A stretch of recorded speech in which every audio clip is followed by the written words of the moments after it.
નમસ્કાર, ડીબી ન્યૂઝમાં આપનું સ્વાગત છે. છોટાઉદેપુર લોકસભાના ભારતીય જનતા પાર્ટીના ઉમેદવાર જસુભાઈ રાઠવા ગઈકાલે ઘોઘંબા તાલુકાના ચૂંટણી પ્રવાસ અર્થે ઘોઘંબા તાલુકામાં આવ્યા હતા. ત્યારે તેઓએ રણજીતનગર બાદ સામળકુવા મુકામે ઝીંઝરી જિલ્લા પંચાયત બેઠકમાં સમાવિષ્ટ ગામના સરપંચશ્રીઓ અને ગામના આગેવાનો અને ભારતીય જનતા પાર્ટીના બૂથ લેવલના કાર્યકર્તાઓ અને અગ્રણીઓ સાથે બેઠક યોજી હતી.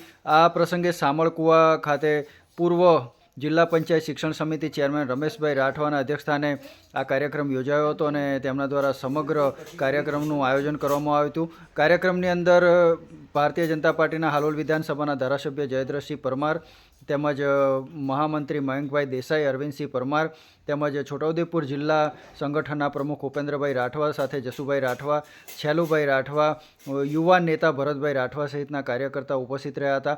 આ પ્રસંગે ઘોઘંબા તાલુકા પ્રમુખ ગુણવંતસિંહ ગોહિલ પણ ટીમલીના તાલ ઉપર થિરકતા અને થનકતા જોવા મળ્યા હતા, જેના કારણે કાર્યકર્તાઓમાં વધારે ઉમંગ અને ઉત્સાહ જોવા મળ્યો હતો. સરસવા ગામના મંડળ દ્વારા મોટા રામઢોલ અને મંજીરા અને પીહા સાથે આ રમઝટ જમાવવામાં આવી હતી, જેમાં ભારતીય જનતા પાર્ટીના કાર્યકર્તાઓના પગ પણ ડોલવા લાગ્યા હતા અને ખૂબ જ ઉત્સાહ સાથે આ કાર્યક્રમ પાર પાડવામાં આવ્યો હતો. જસુભાઈ રાઠવા અને રમેશભાઈ રાઠવાને ખાસ ખભા ઉપર બેસાડી અને ઉમેદવાર જસુભાઈ રાઠવાનું સ્વાગત સાથે વરઘોડો કાઢ્યો હતો.